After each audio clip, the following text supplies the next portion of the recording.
Saya akan menjelaskan pengertian dari filsafat Islam. Langsung saja, kata filsafat berasal dari bahasa Yunani, yaitu filosofia. Filosofia merupakan gabungan dari kata philo dan sophos. Philo yang berarti cinta dan sophos berarti kebijaksanaan atau kebenaran. Sehingga filosofia dapat diartikan sebagai mencintai kebenaran atau kebijaksanaan. Kata filosofia dari Yunani tersebut diserap ke dalam bahasa Arab yang menjadi falsafah. Penyerapan kata tersebut terjadi karena adanya penerjemah karya-karya teks Yunani. Plato mendefinisikan filsafat sebagai pengetahuan tentang segala hal, sedangkan muridnya Aristoteles mendefinisikan filsafat sebagai ilmu pengetahuan yang meliputi kebenaran, yang di dalamnya terkandung metafisika, logika, retorika, ekonomi, politik, dan estetika. Islam pun mengenal filsafat dengan pengertiannya sendiri, yang dimana filsafat Islam diartikan sebagai kegiatan pemikiran yang bercorak Islami. Islam di sini menjadi jiwa yang mewarnai suatu pemikiran.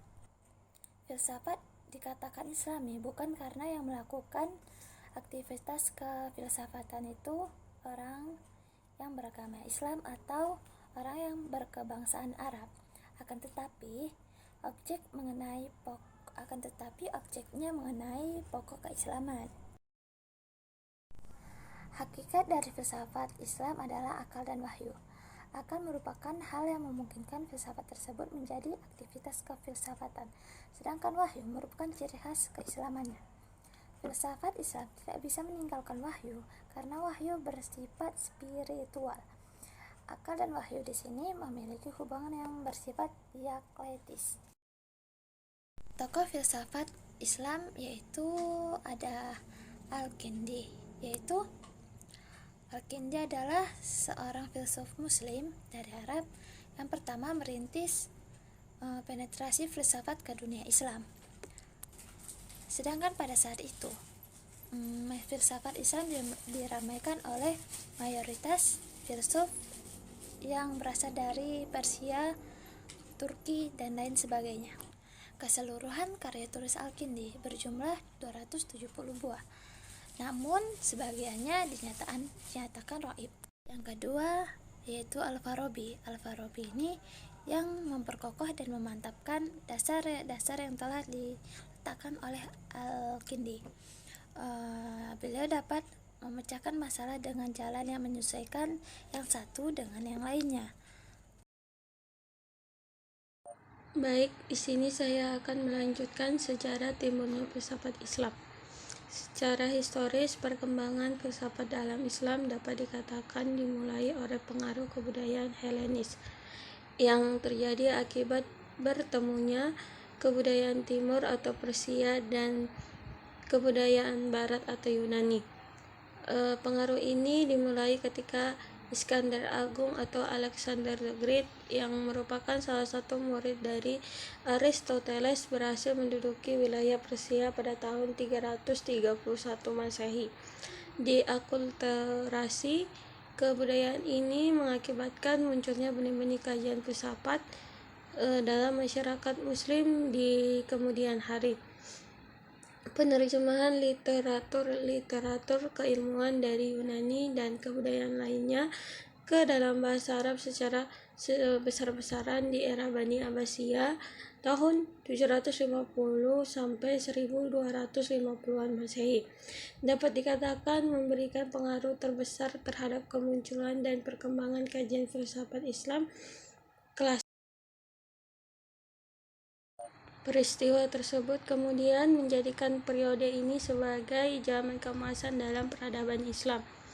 Ini sekaligus menunjukkan keterbukaan umat muslim terhadap berbagai pandangan yang berkembang saat itu, baik dari para penganut keyakinan monoteis lainnya seperti kaum Yahudi yang mendapatkan posisi penting saat itu di negeri-negeri Islam, hingga kaum pagan yang terlihat dari ketertarikan umat muslim terhadap literatur bangsa Yunani kuno yang mana sering diidentik dengan ritual-ritual Keterbukaan dan ketertarikan umat Islam terhadap literatur ilmu pengetahuan dan budaya lain diyakini telah membawa pengaruh besar terhadap perkembangan filsafat dan ilmu pengetahuan, terutama terhadap perkembangan filsafat dan ilmu pengetahuan yang di kemudian hari berkembang lebih lanjut pada abad pencerahan di Eropa. Dunia pemikiran Islam kemudian semakin terfokus pada perdamaian antara filsafat dan agama ataupun akal dan wahyu, yang kemudian mempengaruhi semakin diusungnya integrasi antara akal dan wahyu sebagai landasan epistemologis yang berpengaruh pada karakter perkembangan ilmu pengetahuan dalam dunia Islam. Kondisi tersebut memunculkan semakin banyaknya cabang-cabang keilmuan dalam dunia Islam yang tidak hanya bersifat teosentris dengan merujuk pada dalil-dalil Al-Quran dan Al-Hadis sebagai sumber kebenarannya oleh para mutakallim atau ahli kalam, tetapi juga bersifat antropocentris dengan rasio dan pengalaman empiris manusia sebagai landasannya, tanpa menegaskan dalil dalam Al-Quran dan Al-Hadis. Pada periode ini, dunia Islam menghasilkan banyak filsuf atau teolog sekaligus ilmuwan ternama seperti Ibnu Sina, Al-Farabi, Al-Kindi, Al-Ghazali, dan Ibnu Rushd. Kajian filsafat periode ini umumnya mengkaji lebih lanjut pandangan-pandangan perguruan filsafat peripatetik di Eropa seperti logika, metafisika, filsafat alam, dan etika, sehingga periode ini disebut juga sebagai periode dari kajian filsafat Islam.